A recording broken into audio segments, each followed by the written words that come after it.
Kejadian pasal 30 ayat pertama. Ketika dilihat Rahel bahwa ia tidak melahirkan anak bagi Yakub, cemburulah ia kepada kakaknya itu, lalu berkata kepada Yakub, "Berikanlah kepadaku anak, kalau tidak aku akan mati." Maka bangkitlah amarah Yakub terhadap Rahel dan ia berkata, "Akukah pengganti Allah yang telah menghalangi engkau mengandung?"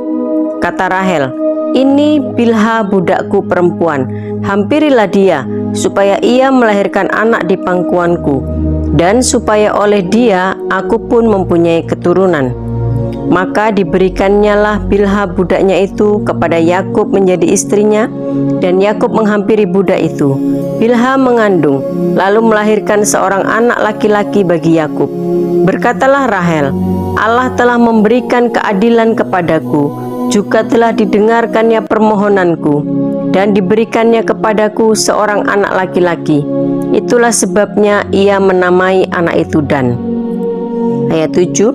Mengandung pula Bilha budak perempuan Rahel, lalu melahirkan anak laki-laki yang kedua bagi Yakub. Berkatalah Rahel, "Aku telah sangat hebat bergulat dengan kakakku, dan aku pun menang." Maka ia menamai anak itu Naftali. Ketika dilihat Lea bahwa ia tidak melahirkan lagi, diambilnyalah Silpa budaknya perempuan, dan diberikannya kepada Yakub menjadi istrinya. Dan Silpa budak perempuan Lea melahirkan seorang anak laki-laki bagi Yakub. Ayat 11. Berkatalah Lea, "Mujur telah datang." Maka ia menamai anak itu Gad. Dan Silpa budak perempuan Lea melahirkan anak laki-laki yang kedua bagi Yakub. Berkatalah Lea, "Aku ini berbahagia, tentulah perempuan-perempuan akan menyebutkan aku berbahagia." Maka ia menamai anak itu Asyer. Ketika Ruben pada musim menuai gandum pergi berjalan-jalan, didapatinya di padang buah dudaim, lalu dibawanya kepada Lea ibunya.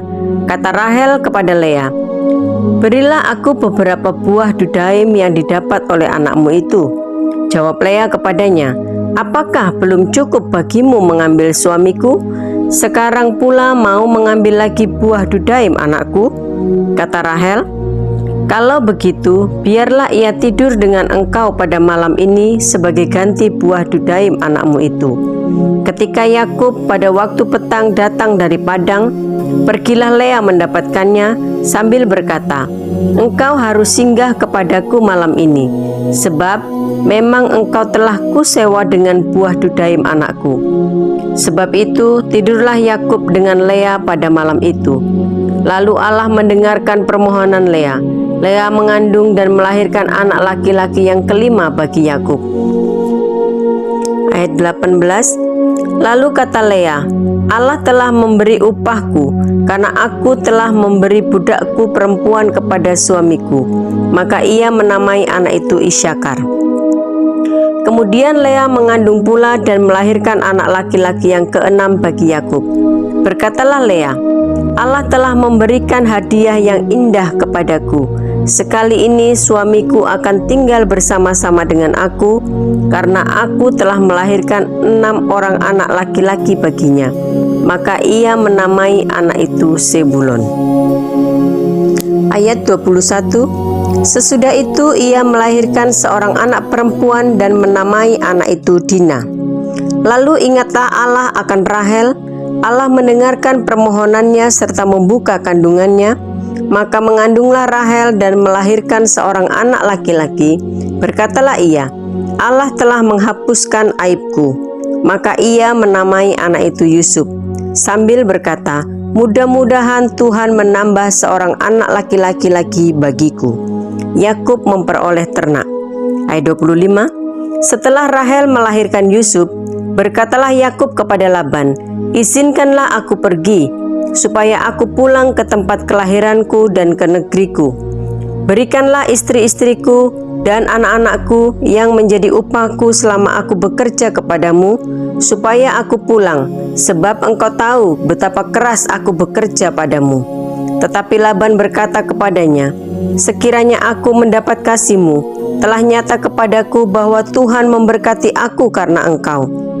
Lagi katanya, "Tentukanlah upahmu yang harus kubayar, maka aku akan memberikannya." Sahut Yakub kepadanya, "Engkau sendiri tahu bagaimana aku bekerja kepadamu dan bagaimana keadaan ternakmu dalam penjagaanku." Ayat 30, "Sebab harta milikmu tidak begitu banyak sebelum aku datang, tetapi sekarang telah berkembang dengan sangat, dan Tuhan telah memberkati engkau sejak aku berada di sini. Jadi, bilakah dapat aku bekerja untuk rumah tanggaku sendiri?"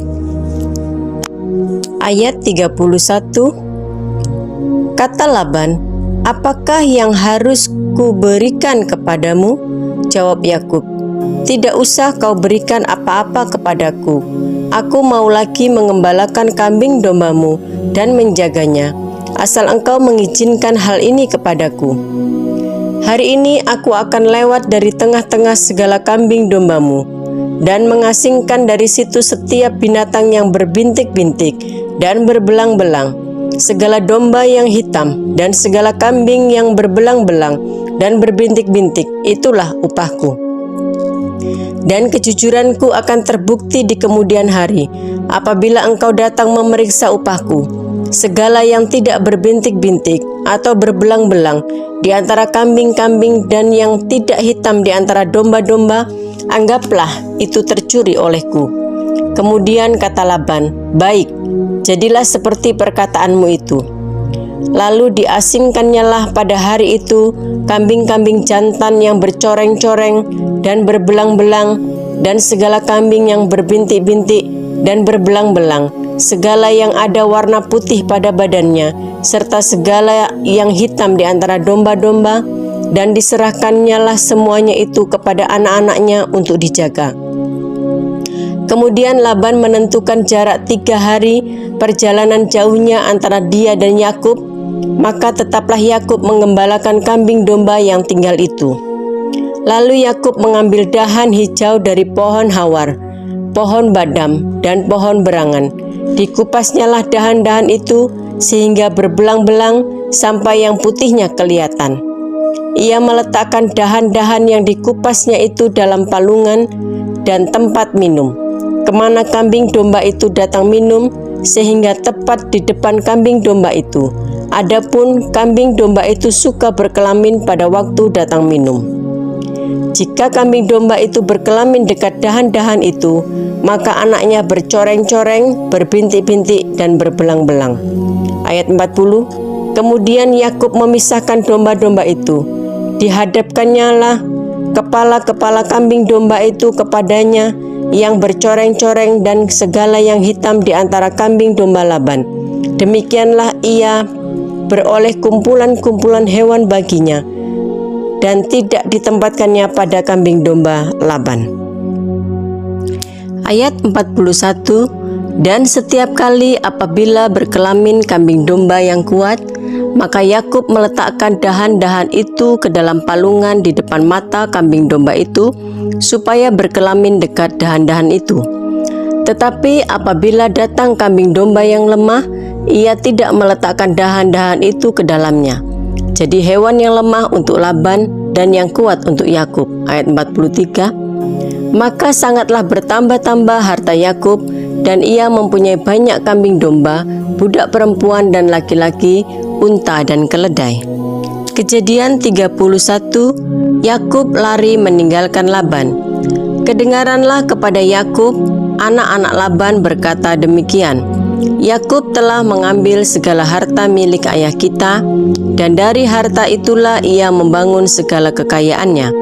Lagi kelihatan kepada Yakub dari muka Laban bahwa Laban tidak lagi seperti yang sudah-sudah kepadanya. Lalu berfirmanlah Tuhan kepada Yakub, "Pulanglah ke negeri nenek moyangmu dan kepada kaummu, dan aku akan menyertai engkau." Sesudah itu Yakub menyuruh memanggil Rahel dan Lea untuk datang ke padang, ke tempat kambing dombanya. Lalu ia berkata kepada mereka, "Telah kulihat dari muka ayahmu bahwa ia tidak lagi seperti yang sudah-sudah kepadaku. tetapi Allah ayahku menyertai aku. Ayat 6, juga kamu sendiri tahu bahwa aku telah bekerja sekuat-kuatku kepada ayahmu, tetapi ayahmu telah berlaku curang kepadaku dan telah 10 kali mengubah upahku. Tetapi Allah tidak membiarkan dia berbuat jahat kepadaku.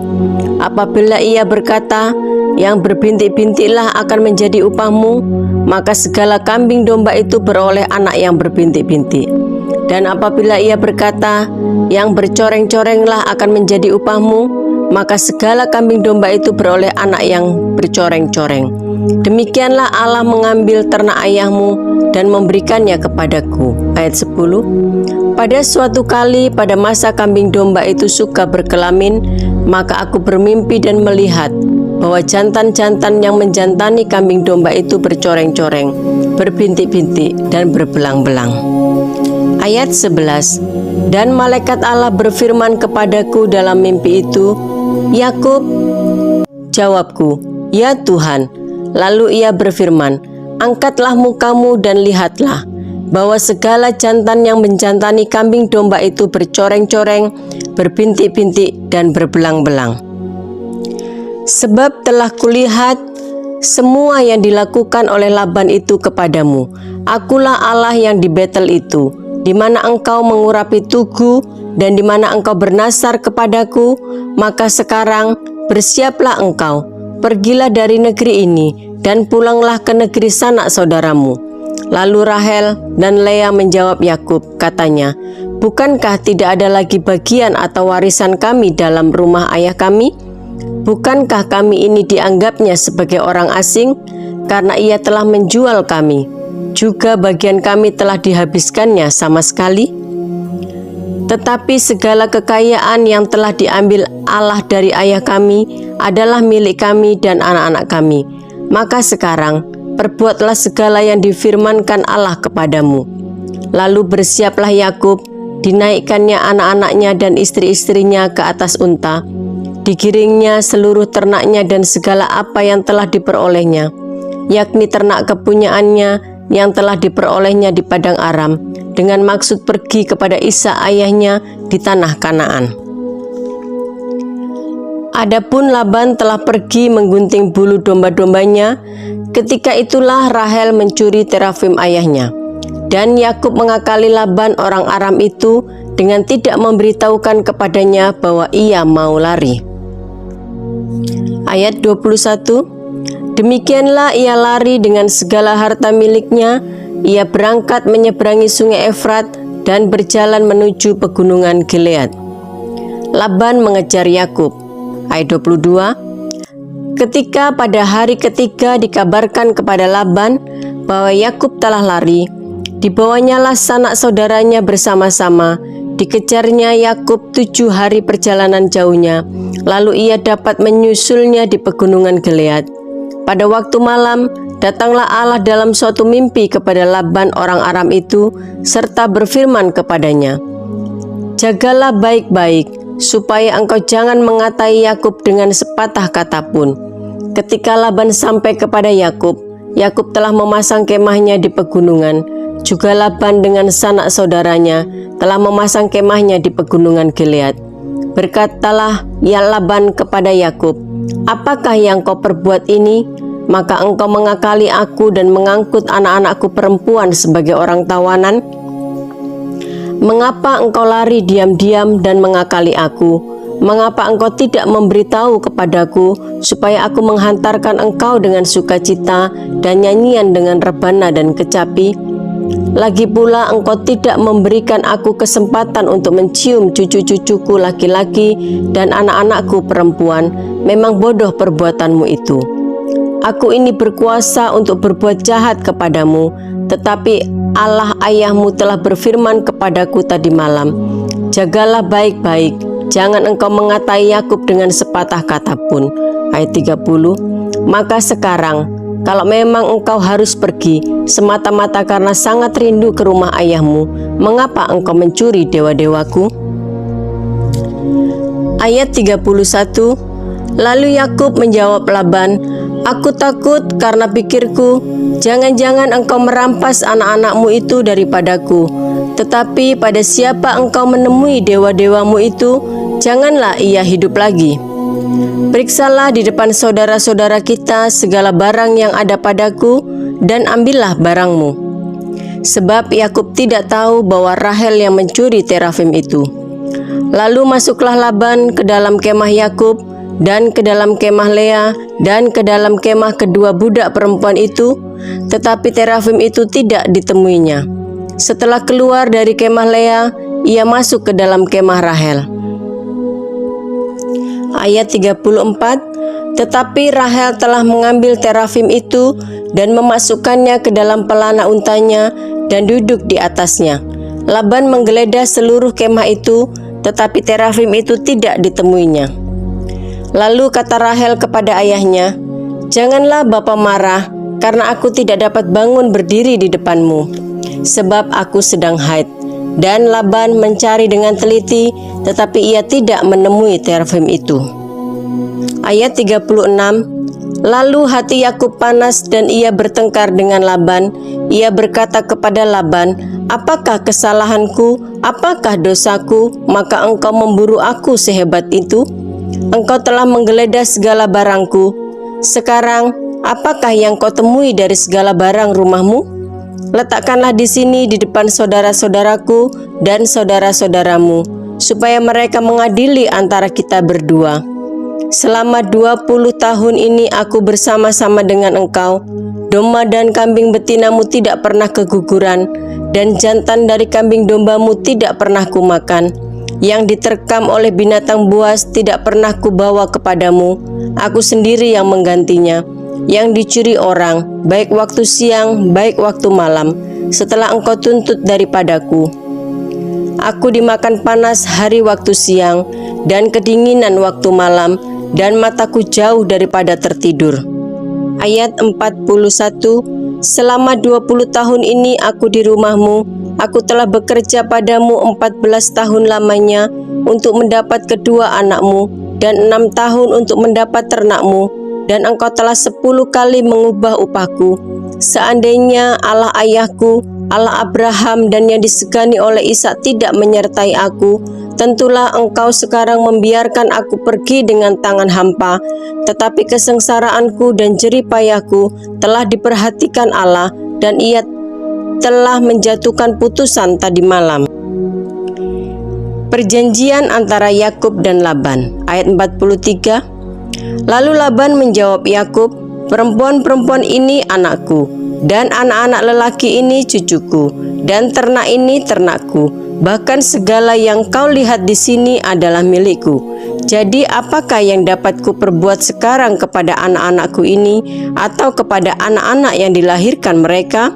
Maka sekarang, marilah kita mengikat perjanjian, aku dan engkau, supaya itu menjadi kesaksian antara aku dan engkau." Kemudian Yakub mengambil sebuah batu dan didirikannya menjadi tugu. Ayat 46, selanjutnya berkatalah Yakub kepada sanak saudaranya, "Kumpulkanlah batu." Maka mereka mengambil batu dan membuat timbunan. Lalu makanlah mereka di sana di dekat timbunan itu. Laban menamai timbunan batu itu Yegar Sahaduta, tetapi Yakub menamainya Galet. Lalu kata Laban, "Timbunan batu inilah pada hari ini menjadi kesaksian antara aku dan engkau." Itulah sebabnya timbunan itu dinamainya Galet. Dan juga Mispah, sebab katanya, "Tuhan kiranya berjaga-jaga antara aku dan engkau apabila kita berjauhan." Ayat 50, "Jika engkau mengaibkan anak-anakku, dan jika engkau mengambil istri lain di samping anak-anakku itu, ingatlah, walaupun tidak ada orang dekat kita, Allah juga yang menjadi kesaksi antara aku dan engkau."